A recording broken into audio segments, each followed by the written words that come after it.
Today I'm going to show you 5 essential moves that will give you the foundation to build a good solid full body workout.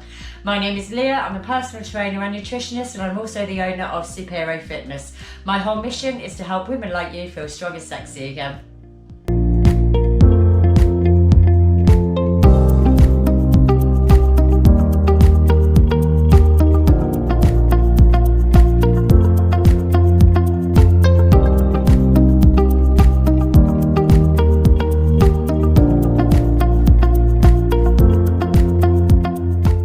Before you get underneath the Smith machine, you just want to make sure you're completely confident during a squat and make sure your form is really good.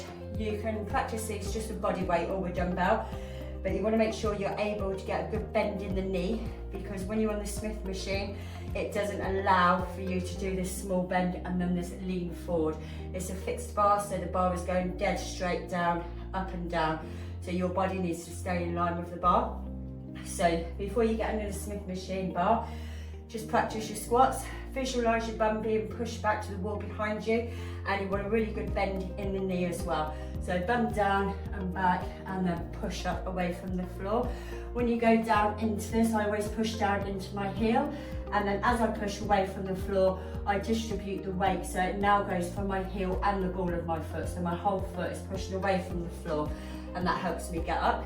If you're not quite confident enough to go down that low, just go down as low as you can, but do try and keep your torso up tall. The depth you can work on as you get more confident.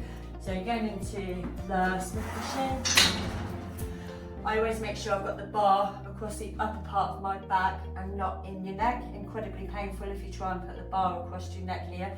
So I always put it across the upper part of my back. And then you want to make sure you are standing directly underneath the bar. So again, put your feet hip width apart. Try not to have your feet in front of you like this, and try not to put your feet too far back so you're leaning forward. When you've got yourself positioned right, you're going to visualise pushing your bum down and back. The weight's going to go down into my heel, so as I go down into the squat, all my weight's going to be in my heel. Then as I push away from the floor, I'm going to distribute the weight from my heel and into the ball of my foot, so my whole foot is going to push away from the floor.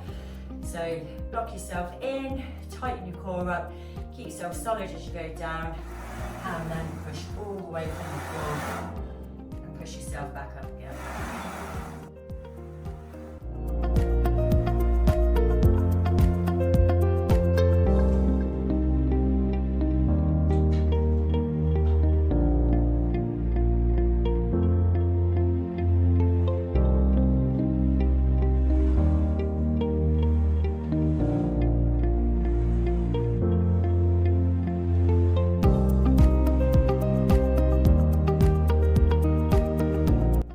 Into your bench press, you want to keep this move to feel as natural as possible. So I always get my clients just to sit on a bench, look at themselves in the mirror and put their hands in front of them, pull their arms back, and then imagine they're going to push someone away. This movement here is exactly how you want to do your own bench press. So where your hands are in front of you, that's where you want to be when you've got something in your hand, whether it be the bar or the dumbbells. And as you pull your hands back as if you're going to push them away, just stop there briefly for a second and have a look at the elbow distance from the torso, so about 45 degrees, and that's where you want to be at the lowest point. So your arms are in front of you here, mid-chest. As you come back, your elbows are reasonably low, much lower than your shoulder.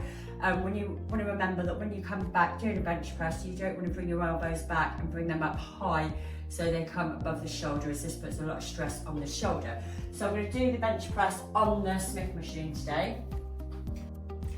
So as I go into the bar now, and I'm going to be lifting with some weight, I'm going to create a natural arch in my back, and I'm going to do this by pushing quite a lot of weight through the upper part of my back and a lot of weight through my heel. My bum will be on the bench, but I won't have a tremendous amount of weight going through that. My upper part of my back and my heel is going to be the 2 points where I'm going to be really pushing the weight through. Ideally, we want to keep the rib cage quite high, so the chest elevated as we're doing this move, and that will help this muscle across the chest really activate into it. If you keep your back quite flat into the bench, you'll feel that it's more biceps than it is chest. So get yourself down, line yourself up underneath the bar. Again, I'm going to just make sure that I feel comfortable. Arms going to go back where I push up, that's my natural grip.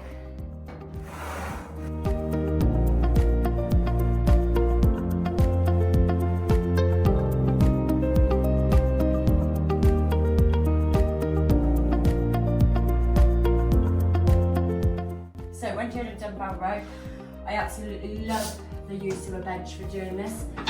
You just bring it up a tiny bit so it's at a slight incline, and the idea of the bench is this helps you to keep the torso quite tight when you're doing this move.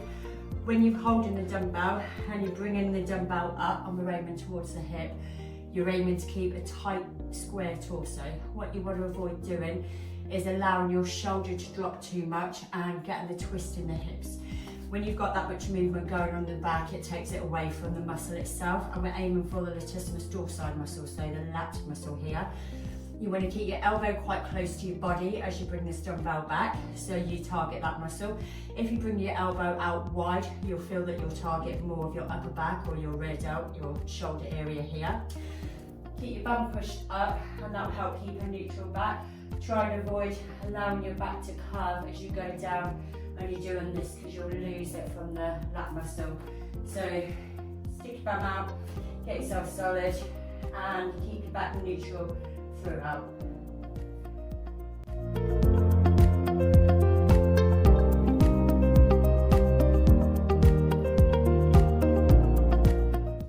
Press, this is one of my favourite exercises. So get yourself on a seat with the bench up, and with this move we are going to grab some dumbbells, get your arms up, and you're aiming for probably like a 90-degree angle here, and you're going to have your dumbbells just beside your face, and you're going to push them directly up above you and bring them back down again. When you do this move, just be careful that when you've got the weight in your hand, you're not making a bit of a circle as you come down, because if your weights are out here, that immediately puts quite a lot of stress through the shoulder joint. So imagine your dumbbells going up and down in a straight line. Okay, I'm going to grab these.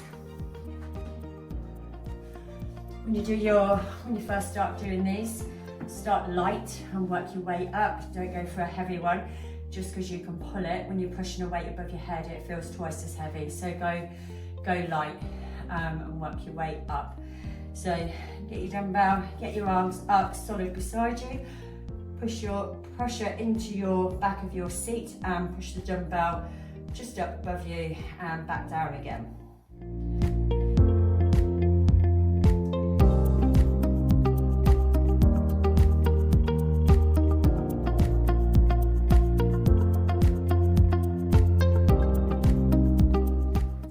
Another thing to remember with the shoulder press is when you bring your arms down, you want to make sure you, like the bench press, you keep this move feeling as natural as possible.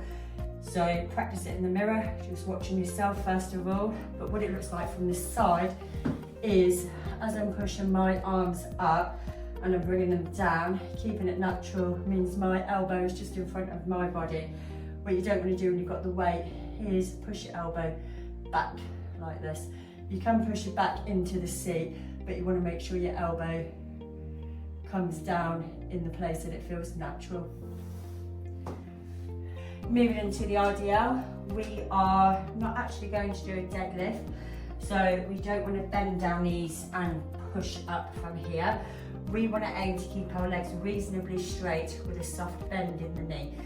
So unlock your legs just so they almost feel a bit floppy around the knee area. And then with this one, you are going to hinge at the hips. You're going to be holding your bar in your hand, and your hand's going to stay close to your legs all the way down. If when you're going down into the RDL, you'll let your arms come out like this, that'll put a lot of stress in your lower back. So you want to keep your hands close to your legs all the way through this move. When you come down, like I said, we're not bending our knee, but we are allowing the knees to soften. So you're going to push your bum back into the wall behind you, and as you come down to your lowest point, you feel real good stretch in the hamstrings here. Just by squeezing the hamstrings and the glutes, you're going to pull yourself back up into a nice tall stance. The important part of this move is we keep the back neutral. So I always tell my clients, arse out, tits out when you do this move. So if you stand yourself really tall, push your arse out, push your tits out, lock your core in, and try and hold that throughout the move. That usually helps people keep a nice neutral back as they're doing it. So bend your knees to pick your bar up, get yourself solid, arse out, tits out, nice tight core, push your bum back, roll that bar down the front of your legs and squeeze your glutes back up again. When you've got the weight on the bar, roll the bar over your toes to make sure that the bar's already close to you. Bend your knees. I always like to stand my feet hip width apart and pull yourself away from the floor. Get yourself solid, tight core, and away you go.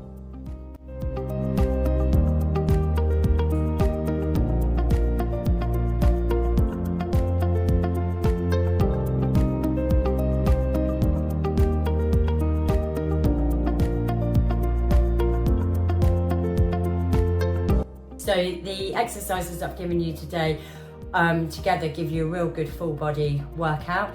Just take them away, try them over and over again until you get confident doing them.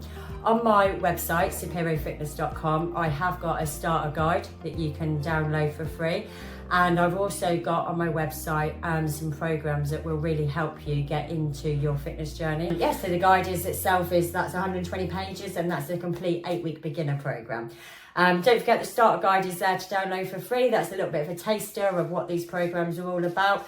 But the 8-week program for beginners is the one that you definitely need. Good luck, have fun, see ya.